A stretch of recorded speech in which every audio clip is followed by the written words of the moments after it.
ጤና ይስጥልን የከበረ ሰላምታችን በመላው ዓለም ሆናችሁ ቃል ስፖርት ዩቲዩብ ቻናላችንን ለምትከታተሉ ውድ አድማጮቻችን ላይ ድረስ ብለናል። ከእናንተ ከሆኑ ቃል ስፖርት ዩቲዩብ ቻናል ለዚህም ሰዓት መርጠን ያሰናዳላችሁን ስፖርታዊ ጥንቅሮች በቅደም ተከተል እንደ ሁልጊዜው ያጋርናችሁ ቆይታ የምናደርግ ይሆናል። እስከ ፕሮግራማችን ፍጻሜ ቆዩ።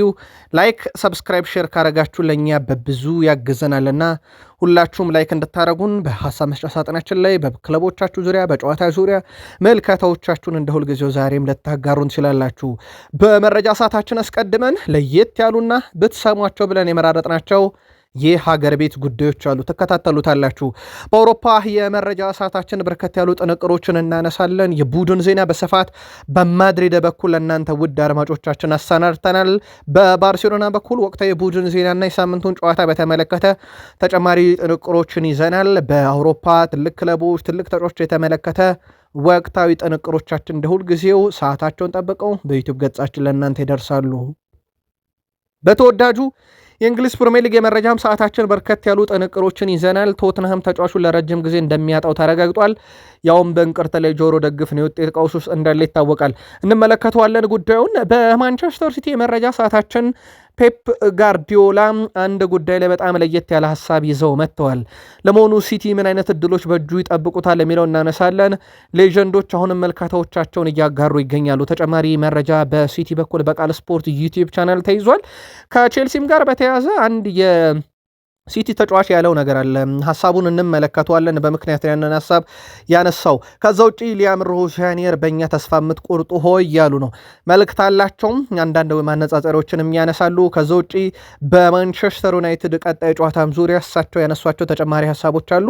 በቼልሲም በኩል ቃል ስፖርት ዩቲዩብ ቻናላችን ላይ በዩቲዩብ ገጻችን አብራችሁን ሆኑ።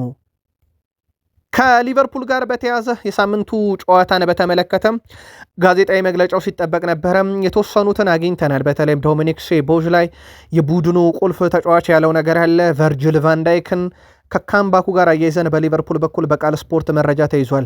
ከዛ ውጪ በአርሰናል የመረጃ ሰዓታችን በአንድ ሳምንት ውስጥ የመጣውን በጣም አነጋጋሪ ለውጥ እንነግራችኋለን። አርሰናል ቤት ተፈጥሯል የተባሉ አንዳንድ ጉዳዮችን እናጠራለን። ማይክል ኦዌን፣ ሚኬል አርቴታ፣ ዴኒስ ቤርካም የጨዋታ ቅጣት በአርሰናል በኩል በቃል ስፖርት ዩቲዩብ ቻናል። ከማንቸስተር ዩናይትድ ጋር በተያያዘ ዝውውሮችን እናነሳለን። ማንቸስተር ዩናይትድ ቤት የሚጠበቁ ዝውውሮች አሉ። ከፕሪሚየር ሊግ ክለቦች ላይ ትኩረታቸውን አሁንም ቀጥለው የግራ ፉልባክም እዛው ሊጉ ላይ ትኩረት አድርጓል ማንቸስተር ዩናይትድ። ከዛ ውጭ ከእንግሊዝ ውጭ ያሉ እንቅስቃሴዎችን እናነሳቸዋለን። የቡድን ዜና ተይዟል። ቀን የሚቆጥረውንም የማንቸስተር ዩናይትድ ተጫዋች በተመለከተ በዩቲዩብ ገጻችን መረጃ እናካፍላቸዋለን። ቃል ስፖርት ዩቲዩብ ቻናልን ላይክ፣ ሰብስክራይብ፣ ሼር ስላረጋችሁ አመስጋኞች ነን። በከፍተኛ ሊግ ምድብ ሀ የመጨረሻ ጨዋታው ጋሞ ጭንቻ ቡራዩ ክፍለ ከተማን 3-0 አሸንፏል። በጅማ ስቴዲየም በተደረገው ጨዋታ ጋሞ ጨንቻ የድል ግቦች ታደለ ተንቶ፣ ብሩክና ማቴዎስ ኤልያስ አስቆጥረዋል። ውጤቱን ተከትሎ ጋሞ ጨንቻ ምድቡን በበላይነት አጠናቁ ወደ ኢትዮጵያ ፕሪሚየር ሊግ አድጓል። ጋሞ ጨንቻ በውድድሩ አንድ ጨዋታ ብቻ ሲሸነፍ በ18 ጨዋታ የተቆጠሩበት ግብ ብዛት 2 ብቻ ነው። አምፖሎቹ በሚል ቅጽል ስም የሚታወቁት ጋሞ ጨንቻዎች ለመጀመሪያ ጊዜ በቀጣይ ዓመት በኢትዮጵያ ፕሪሚየር ሊግ የሚሳተፍ ይሆናል። ጋሞ ጨንቻም በታሪኩ ለመጀመሪያ ጊዜ ነው በፕሪሚየር ሊግ የሚሳተፈው። ይህንም ተመልክቶ ለክለቡ ስፖርት ቤተሰቦች፣ አሰልጣኝ፣ ተጫዋቾች፣ ደጋፊዎች በሙሉ እንኳን ደስ ያላችሁ ማለት እንፈልጋለን። ቃል ስፖርት ዩቲዩብ ቻናል ላይ ናችሁ። የኢትዮጵያን ፕሪሚየር ሊግ መርሃ ግብሮች እንዲሁ ቀጥለው ሲካሄዱ ነበረ። በተለይም ሲጠበቁ ከነበሩ ጨዋታዎች አንደኛው ሸገር ከተማ ከነገሌ አርሲ ያደረጉት ጨዋታ ነበረ። ጨዋታው 1-1 በሆናቸው ውጤት ተጠናቀቀ። ግብ በማስቆጠር ነገሌ አርሲ በ60ኛው ደቂቃ ላይ ከቤ ብዙ ነገር አስቆጥሮ ይመሩ ነበር፣ ግን ለ4 ደቂቃ ነው የዘለቀው። ሸገር ከተማ በ64ኛው ደቂቃ ላይ ዮሴፍ ታረቀኝ ባስቆጠራት ግብ ጨዋታው 1-1 በሆናቸው ውጤት ተጠናቋል። ነገሌ አርሲ ከሊጉ መሪ ያለውን የነጥብ ልዩነት ወደ 3 ማጥበብ የሚችልበትን ትልቅ እድል ሳይጠቀምበት ቀርቷል። ነገሌ አርሲ በ43 ነጥቦች ሁለተኛ ሲሆን ሸገር ከተማም ነጥቡን ወደ 32 እንዲሁ ማሳደግ የቻለበት ነበረ። የኢትዮጵያ ፕሪሚየር ሊግ በየዓመቱ ሻምፒዮን የሚቀያየር ብቻ አይደለም፣ በየዓመቱ ወጥ የሆነ ብቃት የሚያሳይ ቡድን ማግኘት በጣም ይቸግራል። ያለፈው ዓመት የዋንጫ ተፎካካሪዎች አሁን ላለመውረድ እየተጫወቱበት እንደሆነም ሳይዘነጋ ማለት ነው። በኢትዮጵያ ፕሪሚየር ሊግ ሌላኛው መርሃ ግብር 3 ግቦችን የተመለከትንበት መቀለ ሰባ እንደርታ ከወልዋሏ ዲግራት ዩኒቨርሲቲ ጋር ያደረጉት ጨዋታ ነው። ገና በ3ኛው ደቂቃ ለመቀለ ሰባ እንደርታ ፍጹም አለሙ ግብ አስቆጠረ። ከዛ በኋላ 1-0 መርተው ረፍት ወጡ። ከረፍት በኋላ አብዱለጢፍ ባምባ በ62ኛው ደቂቃ ግብ አስቆጥሮ መቀለ ሰባ እንደርታ 2-0 መራ። በጣም አስገራሚ ነገር ከአንድ ደቂቃ በኋላ ዳዊት ገብሩ ለወልዋሏ ዲግራት ዩኒቨርሲቲ ግብ አስቆጥሮ ነበረ፣ ግን ከዚህ በላይ ግብ አላገኙም። መቀለ ሰባ እንደርታ ወልዋሏ ዲግራት ዩኒቨርሲቲን 2-1 አሸነፈ ማለት ነው። ወልዋሏ ዲግራት ዩኒቨርሲቲ ነጥቡ 29 ላይ ሲቀር መቀለ ሰባ እንደርታ ድል ማድረጉን ተከትሎ ነጥቡ 26 ደርሷል። መቀለ ሰባ እንደርታ በፕሪሚየር ሊጉ ግን የመትረፍ እድሉ እጅግ በጣም ዝቅ ያለ ነው። ሌላኛው መርሃ ግብር ሲጠበቅ የነበረው የሐዋሳ ከተማና የሽረ ምድረገነት ጨዋታ ነበረ። ውድ ቤተሰቦቻችን ይህ ጨዋታ በሐዋሳ ስቴዲየም እና አካባቢው ላይ በጣለው ከበድ ያለ ዝናብ ምክንያት ጨዋታው ማድረግ አልተቻለም። የሐዋሳ ከተማ ነዋሪዎች በዚሁ አጋጣሚ እንዴት ነበረ የአየር ሁኔታው ብታጋሩን ደስ ይለናል። ጨዋታውን ለማድረግ ግን የተሞከረው ሙከራ አልተቻለም እና በሐዋሳ ከተማ የጣለው ከባድ ዝናብ ዛሬ ጨዋታ እንዲሰረዝም ጭምር አስደርጓል። ሌላኛው መርሃ ግብር ቅዱስ ጊዮርጊስ ከአርባ ምንጭ ከተማ ያደረጉት መርሃ ግብር ነው። 2-2 በሆነ አቻ ውጤት ተጠናቋል። ውድ ቤተሰቦቻችን በጨዋታውም ግቦቹን ያስቆጠሩትን ተጫዋቾች ለመመልከት ያክል በአርባ ምንጭ ከተማ በኩል ጄሮም ፊፕሌ በ42ኛው ደቂቃ ላይ እንደዚሁም ማማዱ ሴክ በ97ኛው ደቂቃ ላይ ለአርባ ምንጭ ሁለቱን ግቦች ሲያስቆጥሩ ለቅዱስ ጊዮርጊስ ፍጹም ጥላውን 29ኛው ደቂቃ ላይ ተገኙ ተሾመ 36ኛው ደቂቃ ላይ አስቆጥረው 2-0 ጊዮርጊስ ጨዋታውን እየመራ ግን ውጤት ማስጠበቅ አልቻለም። ቅዱስ ጊዮርጊስ ከውጤቱ በኋላ ነጥቡን 32 አደረሰ። አርባ ምንጭ ከተማ 23 አደርሷል። ውድ የቃል ስፖርት ዩቲዩብ ቻናል ቤተሰቦቻችን የኢትዮጵያ ፕሪሚየር ሊግ ቀጣይ መርሃ ግብሮችና እንደዚሁም ተጨማሪ መረጃዎችን በቃል ስፖርት ዩቲዩብ ቻናል በማለዳው ጥንቅራችን የምንመለስበት ይሆናል። በአፍሪካ ጉዳይ ውድ ቤተሰቦቻችን አንድ መረጃ እናደርሳችሁ። በጋና ፕሪሚየር ሊግ ለቤሬኮም ቼልሲ በሚባል ቡድን ሲጫወት የነበረው ዶሚኒክ ፍሪፖንግ በታጣቂዎች ሕይወቱ ማለፉ ተረጋግጧል። ቤሬኮም ቼልሲ ጨዋታውን አድርጎ ሲመለስ የታጠቁ ዘራፊዎች ባሱን አስቆመው በከፈቱት ተኩስ ሩምታ ተጫዋቹ በጥይት ተመቶ ሕይወቱ ማለፉ ተረጋግጧል። የ20 ዓመቱ ዶሚኒክ ፍሪፖንግ በጥቃቱ መሃል ጭንቅላቱ ላይ መመታቱን ነው ዘገባዎች ያመለከቱት። እንዲሁም በርከት ያሉ ተጫዋቾች እና የቡድኑ አባላት መጎዳታቸውና አብዛኞቹም መጥፋታቸው ተረጋግጧል። በማምለጥ ሂደት ላይ የጋና እግር ኳስ ፌዴሬሽን ባወጣው መግለጫ የተጫዋቹን ህልፈት ሕይወት ማረጋገጡን እናም ከቡድኑ ጎን መቆሙን በሐዘን አረጋግጧል። እንዳልኳችሁ ጨዋታ አድርገው በባስ ጉዞ ላይ በነበሩ ሰዓት ነው ታጣቂዎቹ አስቆመው እነኚህን ተጫዋቾች ላይ ጥቃት የፈጸሙባቸው። የአውሮፓ የመረጃ ሰዓታችን ላይ ደረስን። ውድ ቤተሰቦቻችን ሪያል ማድሪድን እናስቀድም። ሪያል ማድሪድ ከባየር ሙኒክ ተጠባቂው ጨዋታ፣ በነገራችን ላይ ውድ ቤተሰቦቻችን ይሄን ጨዋታ ካላሸነፈ ሪያል ማድሪድ ያለ ድል ረጅሙ ጉዞ ይሆናል። በነገራችን ላይ ከ8 ዓመት በኋላ ማለት ነው 4 ተከታታይ ጨዋታን ድል አላደረገም። አሁን 5ኛው ተከታታይ ጨዋታ ይሆናል ድል አልባ ጉዞ ማለት ነው። አቻ ሊኖረው ይችላል ግን ከድል ጋር በተያዘና አሁን 4 ደርሷል። 5ኛ ከደረሰ ከ8 ዓመት በኋላ በሪያል ማድሪድ እግር ኳስ ታሪክ ውስጥ ለመጀመሪያ ጊዜ የምንመለከት ይሆናል ማለት ነው። ሪያል ማድሪድና አርቤሎ ይሄን የመታደግ ግዴታ ይጠብቃቸዋል። ያው ጥሩ ዜና ኬሊያን ምባፔ ወደ ቡድኑ ተመልሷል፣ ጨዋታውን ይጫወታል። ያው ቅንድቡ አካባቢ የቁስል መለጠፊያ ፕላስተር አድርጎ ልምምድ ሲሰራም እንደዚሁ የተመለከትንበት ነበረ። ፍሎሬንቲኖ ፔሬዝ 58 ዋንጫ በ15 ሲዝን ያነሳ ቡድኔማ ምርጡ ሪያል ማድሪድ ነው፣ ምርጡ ቡድን ነው። ሪያል ማድሪድንም እንዲወደድ እንዲከበር እንዲፈራ ያደረገው ስኬታችን ነው ማለታቸው ይታወሳል።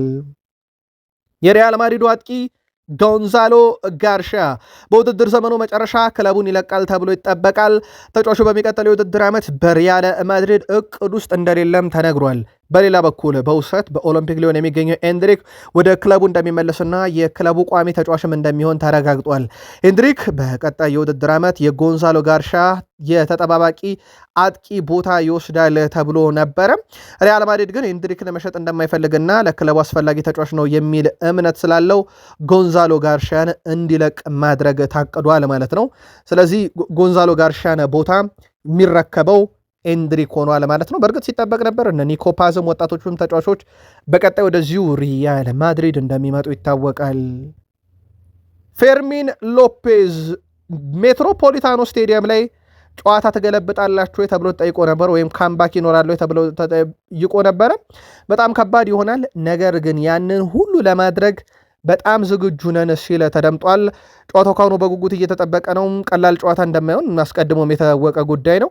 ግን ባርሴሎና ከዚህ በፊት ከነበረው ልምድ አንጻር አትሌቲኮ ማድሪድ ጋር ከራሱ ጋር ሲፋለሙ የነበራቸው ቁጥሮች በቅርብ ሳምንታትም የነበሩ የላሊጋ ውጤትን በተመለከተ ባርሴሎና በተወሰነ መንገድ ውጤቶችን ሲያስተካክል ተመልክተን ነበረ። ምናልባት ይሄኛው የአውሮፓ ሻምፒዮንስ ሊግ ሲሆንለታል የሚለው ይጠበቃል። ከዚህ ጋር በተያያዘ አትሌቲኮ ማድሪድ የሚገጥመውም የባርሴሎና ስብስብ እንዲሁ ከደቂቃዎች በፊት ይፋ ተደርጓል። ግብ ጠባቂ ሁዋን ጋርሻ፣ ሼዚና ኮችን፣ በተከላካይ ስፍራ ቦታ ላይ ካንሴሎ፣ ባልዴ፣ አራሆ፣ ጀራርድ ማርቲን፣ ኮንዴ፣ ኢሪክ ካውርተስ እና ዣቬ ስፓርት ተመርጠዋል። አማካይ ስፍራ ላይ ጋቪ፣ ፔድሪ፣ ፌርሚን ሎፔዝ፣ ካሴዶ፣ ኦልሞ፣ ፍራንክ ዲዮንግ፣ በርናል እና ቶሚ። አጥቂ ስፍራ ላይ ፌራን ቶሬዝ፣ ሊዋንዶስኪ፣ ላሚን ያማል፣ ራሽፈርድ፣ ሩኒ መካተታቸውን ነው በባርሴሎና በኩል ይፋ የተደረገው። ይህን ጨዋታ በተመለከተ ምናልባት ወደኋላ መለስ ብለን አንድ ልናነሳ የምንችለው ኤፕሪል ወር ላይ በአውሮፓ ሻምፒዮንስ ሊግ ሁለቱ ክለቦች ከዚህ በፊት የመገናኘት ሪከርዳቸውን ካየን 2016 ላይ በዚሁ ኤፕሪል ወር ተገናኝቶ ነበር። ኤፕሪል አጋማሽ አካባቢ አትሌቲኮ ማድሪድ ባርሴሎናን በድምር ውጤት 3-2 በማሸነፍ ከሻምፒዮንስ ሊግ አሰናብቶት ነበረ። ያ ባርሴሎና ከበርካታ ድል ማግስት የነበረ ባርሴሎና ካስታወሳችሁ 2015 ባርሴሎና በሉዊስ ኤንሪኬ ስር የላሊጋ ዋንጫ፣ ኮፓ ዴላሬ እና ሻምፒዮንስ ሊግን በጣም ራንስቶ የዋንጫ ጥሙን የቆረጠ ቡድን ነበረና በቀጣይ ዓመት ግን አትሌቲኮ ማድሪድ በዚሁ ኤፕሪል ወር አሰናብቶት ነበረ። አሁንስ የሚለው በትልቁ ይጠበቃል። የባየር ሙኒክን መረጃ እንቀጥል። የማድሪድ ተፋላሚ ባየር ሙኒክ በጣም ጠንካራ ስብስብ እንዳለው ይታወቃል። ሚኬል ኦሊሴ ዓመቱ ሳይጠናቀቅ ለሶስተኛ ጊዜ እነሆ የወሩ ምርጥ ተጫዋች ተብሎ መመረጥ ችሏል። ድንቅ ጊዜን እያሳለፈ ነው። ነገሮች ሁሉ የባየር ሙኒክ መረጃ አሁን ንጻሪያቸው ከሪያል ማድሪድ አንጻር ነው። በጣም ጠንካራ ስብስብ ስለያዘ ማለት ነው። ኦሊሴ ውድ ቤተሰቦቻችን እስካሁን 42 ጨዋታ 17 ጎል 29 አሲስት በሁሉ መድረክ አለው።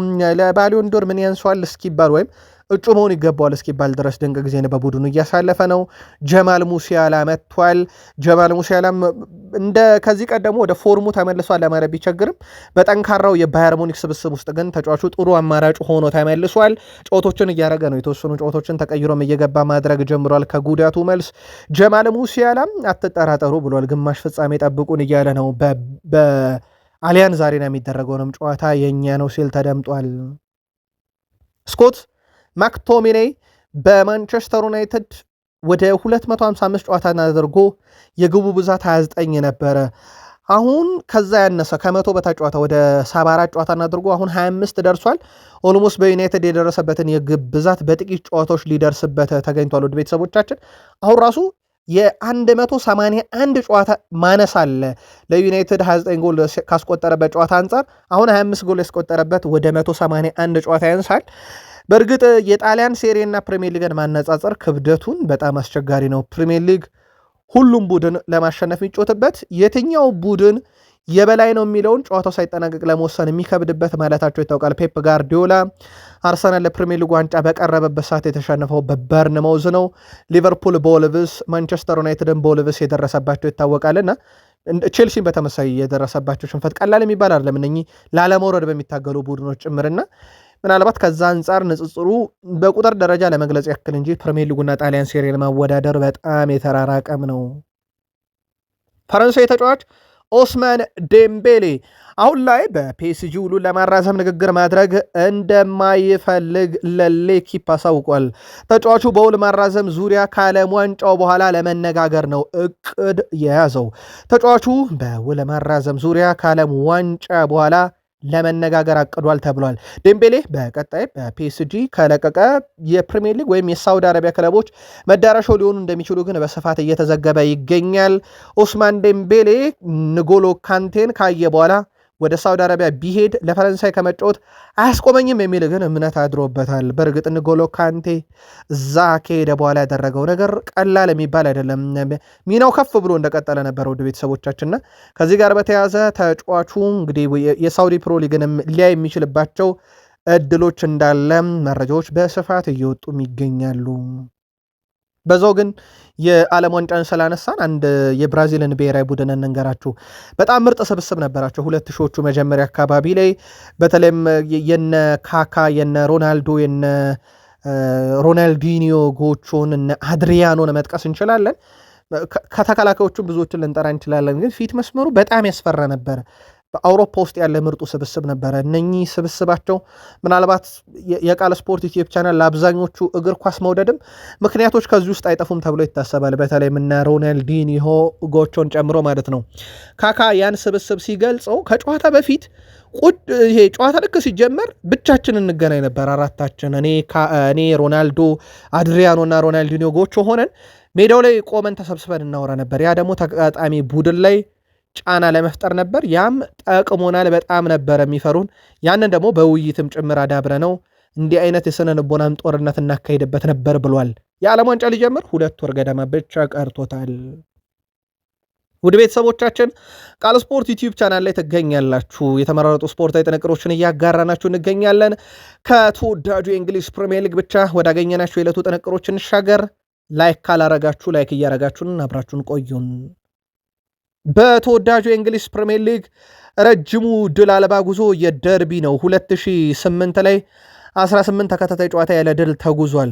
ሁለተኛው ቡድን ሰንደርላንድ ነው። 2003 ላይ 17 ጨዋታን ያለ ድል ተጉዟል። ከዛ በኋላ ስዊድን ታውን የተባለ ቡድን 1993 ላይ 15 ጨዋታዎችን ያለ ድል ተጉዟል። እነሆ ላለመውረድ እየተፋለመ የሚገኘው በተለምዶ ስሙ ቢግ ሲክስ እየተባለ የሚጠራው ቶትንሃም 4ኛው የእንግሊዝ ክለብ ሆኗል። ረጅሙ ድል አልባ ጉዞ 14 ደርሷል። አሁን ቶትንሃም ይሄ ሳይሆን የሚያስጨንቃቸው በፕሪሚየር ሊጉ መትረፍ ብቻ ነው። በቶትንሃም በኩል በእንቅርት ላይ ጆሮ ደግፍ የሚያደርገው የቡድኑ ወሳኝና ቁልፍ ተጫዋች ክርስቲያን ሮሜሮ ተጎድቷል። ወደ ቤተሰቦቻችን ክርስቲያን ሮሜሮም ባለፈው ተጎድቶ ስቅስቅ ብሎ እያለቀሰ ከሰንደርላንዱ ጨዋታ ጋር እንደነበረ በቃል ስፖርት ዩቲዩብ ቻናል ነበረ ወዲያው ዘገባ ስንሰራላችሁ የነገርናችሁ። ተጫዋቹ ቢያለቅስ በምክንያት ነው። የዓለም ዋንጫ 2 ወር ነው የቀረው። ነገር ግን አሁን በወጡ መረጃዎች መሰረት ክርስቲያን ሮሜሮ ለ5 ሳምንት ከሜዳ እንደሚርቅ ተረጋግጧል። በይፋ ከአንድ ወር 12 ቀን አካባቢ ገደማ ከሜዳ ይርቃል የሚሉ መረጃዎችም እየወጡ ነው። እናም ተጫዋቹ የፕሪሚየር ሊግ የመጨረሻ ጨዋታዎች ላይ ምናልባት ሊገኝ ይችላል። ነገር ግን ተጫዋቹም በቀጣይ እንግዲህ የአርጀንቲና ብሔራዊ ቡድን በማገልገል ዙሪያ ግን አገልግሎት ይሰጣል የሚለው በስፋት እንደተጠበቀ ነው። ለቶትናም ግን በጣም በወሳኝ ጨዋታዎች ላይ አይገኝም። ሲቲ ደረሰን። ፔፕ ጋርዲዮላ አርሰናል የአውሮፓ ሻምፒዮንስ ሊግ ጨዋታ በሳምንቱ አጋማሽ ያደርጋል። እናንተ ደግሞ እረፍት ታደርጋላችሁ። ስለዚህ የተለየ ተጠቃሚ ሆናችሁ ነው አርሰናልን የምትገጥሙት ሲባል እሳቸው የለም እኛም እንደ አርሰናል እድለኛ ሆነን በሳምንቱ አጋማሽ ብንጮት በጣም ነው ደስ የሚለኝ። ያም ተጫዋቾችን ያነሳሳል፣ ተጫዋቾችን ያበረታታል፣ በፊትነሳቸው ላይ እንዲቆዩ ያደርጋል። እናም አሁን እንደ አርሰናል ሆኜ ብጫወት እመርጣለሁ። እንደ አርሰናል በጣም እንደዚህ አይነት የጨዋታ መርሃ ግብር ቢኖረኝ ነው የምመርጠው በሳምንቱ አጋማሽ ከማልጫወት ይልቅና ለአርሰናል ጉዳት ለእኛ የተለየ ጥቅም የለውም፣ እንደውም ተጠቃሚ አርሰናል ነው እያሉ ነው። ይህንን የእሳቸውን ምልከታ ለደጋፊዎች እንተው። ይልቁንስ ሲቲ በጣም ጥሩ እድል አለው ዘንድሮ። በነገራችን ላይ ፕሪሚየር ሊግና ኤፍኤ ካፕ ገና አላለቁም፣ በእጁ መወሰን ይችላል። ሲቲ እንዳልኳችሁ ባይዘዌ ሲቲ ሁሉንም ጨዋታ ካሸነፈ ማለት በሌላ አማርኛ ራሱ አርሰናልንም ቀጣይ ሳምንት ካሸነፈ እንደማለት ነው እና ሲቲ የተሻለ እድል አለው ዋንጫውን የማንሳት ያ ከሆነ አርሰናልም በዛው ልክ ሁሉንም ጨዋታ ካሸነፈ ራሱ ሲቲንም እንደማለት ነው ዋንጫውን የማንሳት እድል አለው። አሁን ባለው ሂደት ካራባኦ ካፕን አሳክቷል። ኤፍኤ ካፕና ፕሪሚየር ሊግ ገና አለየላቸውም። ግማሽ ፍጻሜ በኤፍኤ ካፕ፣ በፕሪሚየር ሊግ ከአርሰናል ጋር ያላቸው የነጥብ ልዩነት ገና አልተረጋገጠም፣ ቀሪ ጨዋታም ስላለው። ከዚህ ጋር በተያያዘ ምናልባትም የሀገር ውስጥ ትሪፕልን ለመስራት ሲቲ በጣም የተሻለው ቦታ ላይ ተገኝቷል።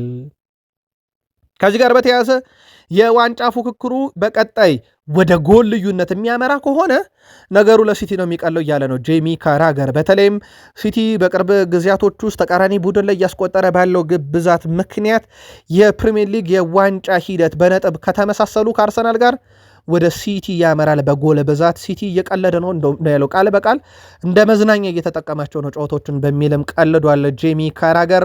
የቀድሞ የማንቸስተር ዩናይትድ ሌጀንድ ዋይኒ ማርክ ሩኒ ለረጅም ጊዜ የጸና አቋሙ አርሰናል ዋንጫ ይበላል አትጠራጠሩ፣ ደግሞ በየትኛውም ስታይል ዋንጫውን ይብሉት እንጂ ችግር የለው ማለቱ ይታወቃል። አሁን ግን ስጋት አለኝ በተለይም ከማንቸስተር ሲቲ ጋር የሚያደርጉት ጨዋታ ለሲቲ ያደላ ይመስለኛልና ሲቲ ያንን ጨዋታ የሚወጣው ይመስለኛል ሲል ሩኒ ሀሳቡን አጋርቷል። ሪያን ሼርኪ እኔ ምንም አይነት ጫና አይሰማኝም ከቡድን ጓደኞቼ ጋር አዝናኝ መጫወት እንዲሁም ለሁሉም ጥሩ ኳሶችን ማቀበል ነው ስራዬ ብሏል።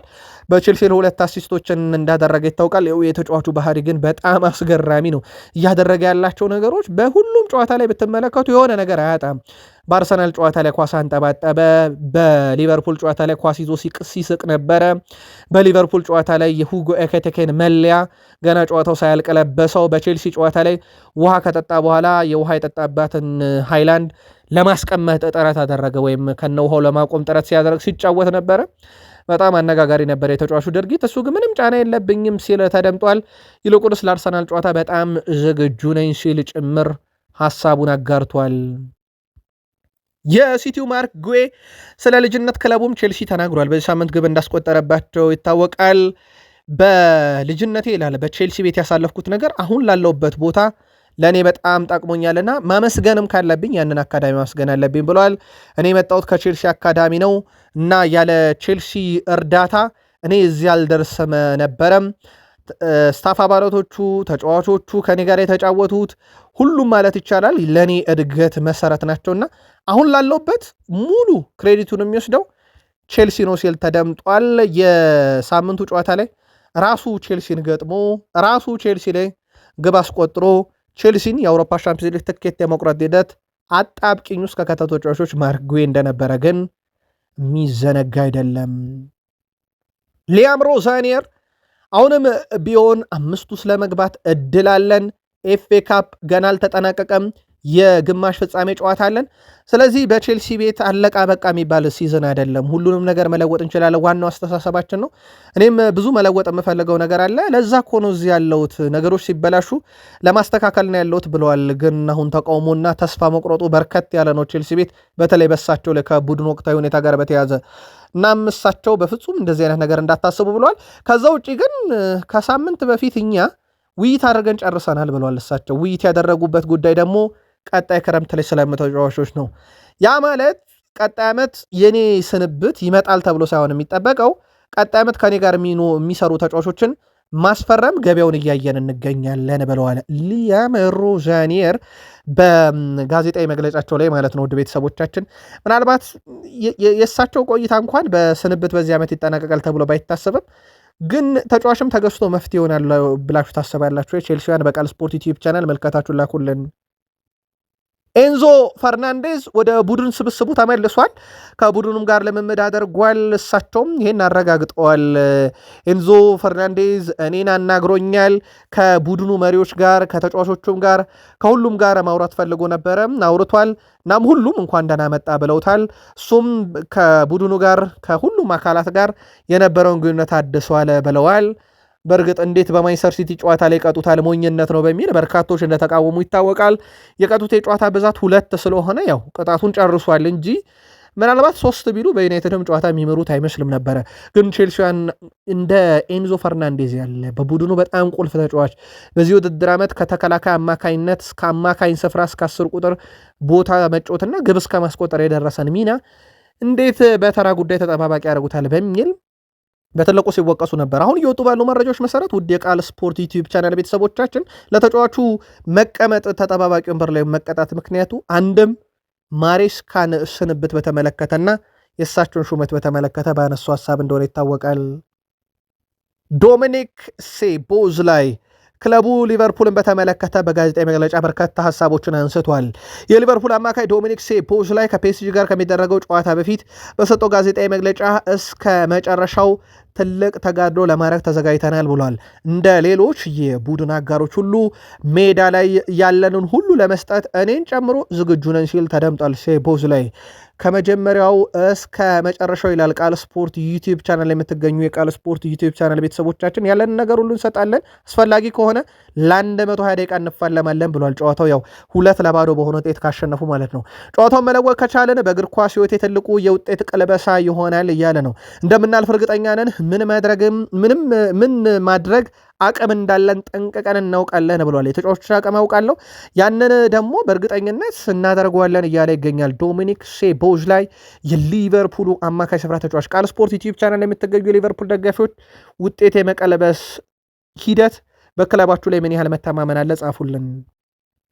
አርኔ ስሎትም በጋዜጣዊ መግለጫው ላይ በፒኤስጂ ብዙ ጨዋታዎች ላይ ግብ ማስቆጠር አቅም ላይ በተመለከተ እርግጥ ነው በዚህ ለማለፍ ለየት ያላጨውትና እንቅስቃሴን ይዘን መቅረብ ይኖርብናል። 2-0 እየተመራ ከአውሮፓ ሻምፒዮንስ ሊግ አሸናፊ ጋር የምትጫወት ከሆነ ይህ የተለመደ ሂደት ነው ብሏል። ከዚህ ቀደም 2 ጎሎች በላይ የማስቆጠር አቅም ነበረን። እናም ግን በቡድናችን ውስጥ ያለው አሁን ስብስቡ ያንን የሚያደርግ ከሆነ እናያለን። እኛ ያንን ለማድረግ የቻለውን ሁሉ እንሞክራለን። ዋናው ነገር ይላሉ እሳቸው ቀድሞ ግብ እንዳይቆጠርብን ማድረግ ነው ሲሉ ተደምጧል።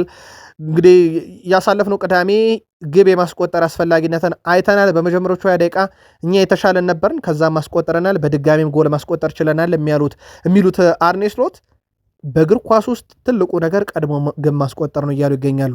አሁን ሊቨርፑል ያንን የማድረግ አቅም ፓሪስ ሰን ዠርሜን ላይ በወቅታዊ ብቃት አለው ወይ የሚለው ግን በትልቁ ሊቨርፑል ቤት የሚነሳው ጥያቄ ነው። ቫንዳይክ ስለ ጨዋታው ሊቨርፑል መሆናችንን ማስታወስ አለብን፣ የማይረሳ ምሽት ይሆናል ብለዋል።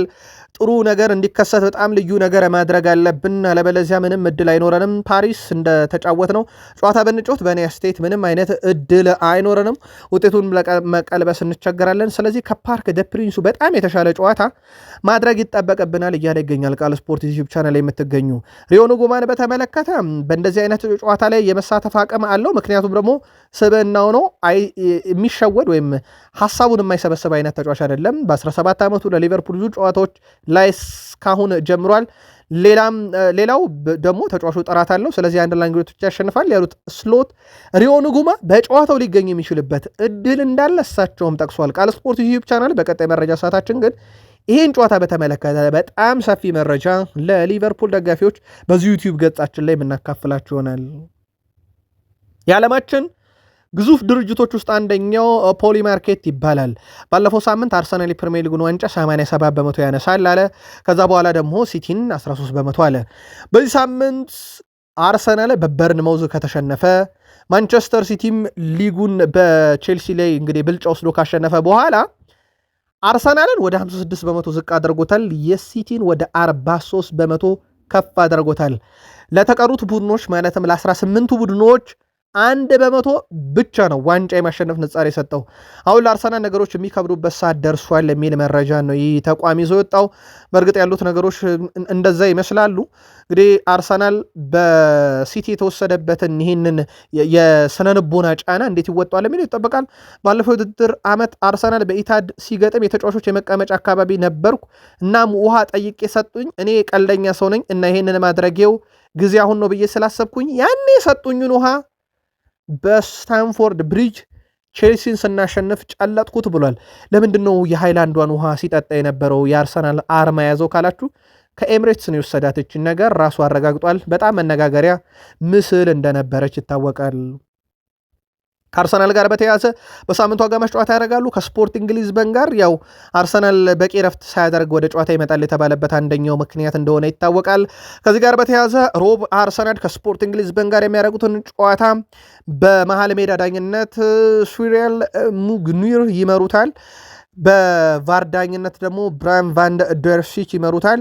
ጨዋታውን በትልቁ እየተጠበቀ ይገኛል። ይህን ጨዋታ በተመለከተም በቀጣይ ተከታታይ መረጃ ሰዓታችን ለአርሰናል ደጋፊዎችም ይህን ስለ ጨዋታ ስናነሳ በስፋት ዘገባ እንሰራበታለን።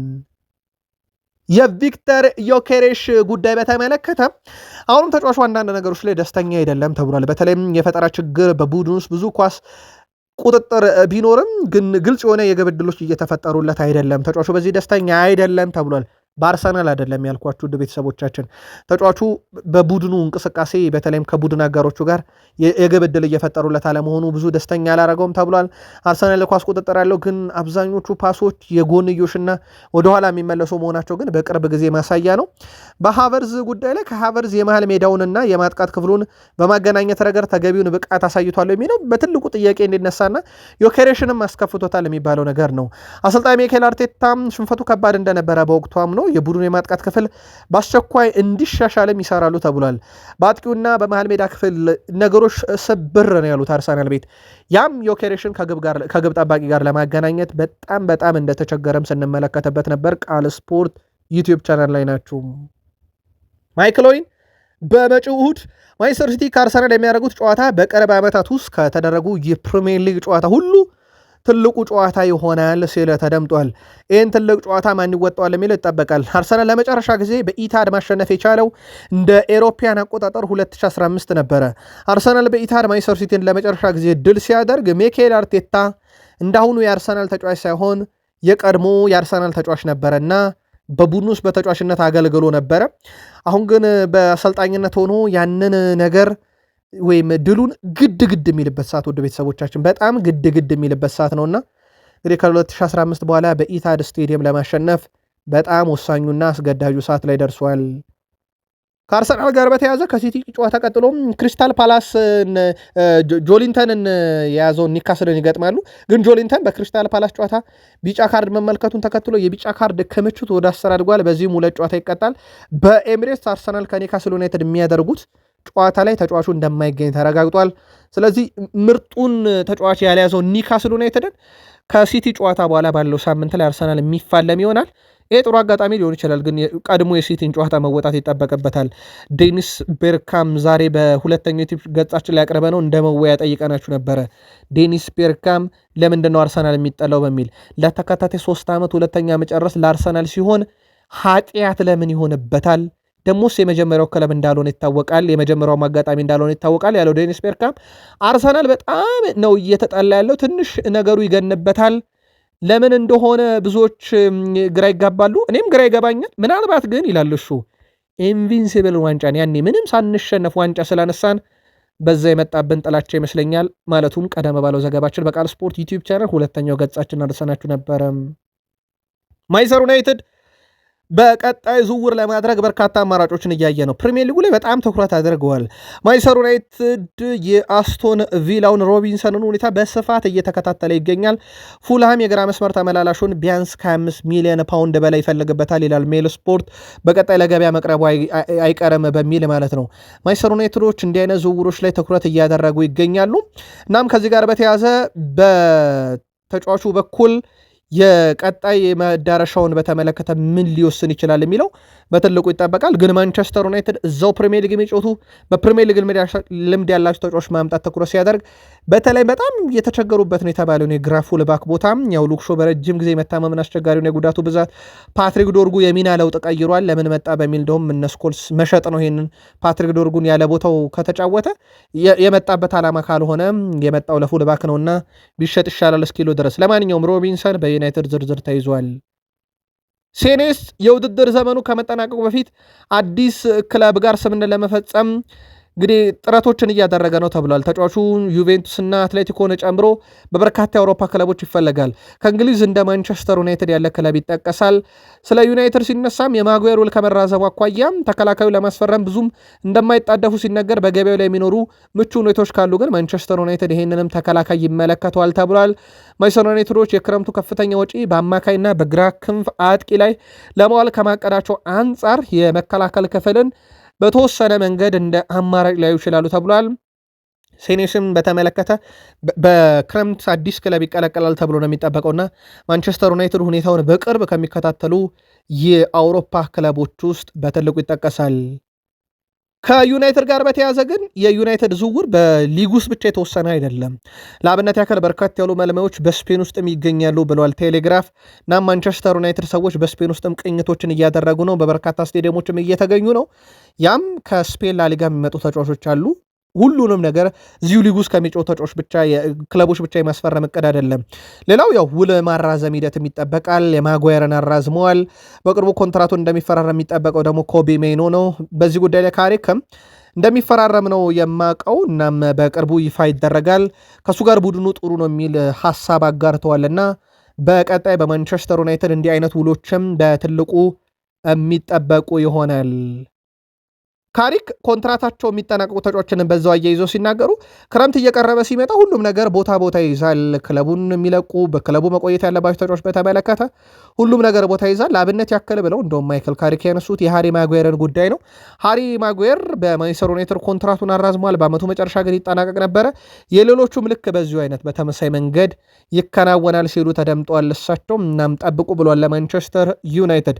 ያው እንደሚታወቀው ከተሰናባቾቹ አንዱ ካዜሜሮ እንደሆነ ይታወቃል። ካዜሜሮ ከማንቸስተር ዩናይትድ ጋር የ6 ሳምንት ጨዋታ ዕድሜ ብቻ ቀርቶታል። የሊድስና የማንቸስተር ዩናይትድ የሮዝ ደርቢ ጨዋታ ከጨዋታ በፊት ከሰማችሁት ይህን መረጃ ቅድመ ግምት፣ ከጨዋታ በኋላ ከሰማችሁት ውጤት ጻፉልን። ቃል ስፖርት ዩቲዩብ ቻናል ላይ ናችሁ። ላይክ አድርጉን። በማለዳው እንገናኝ።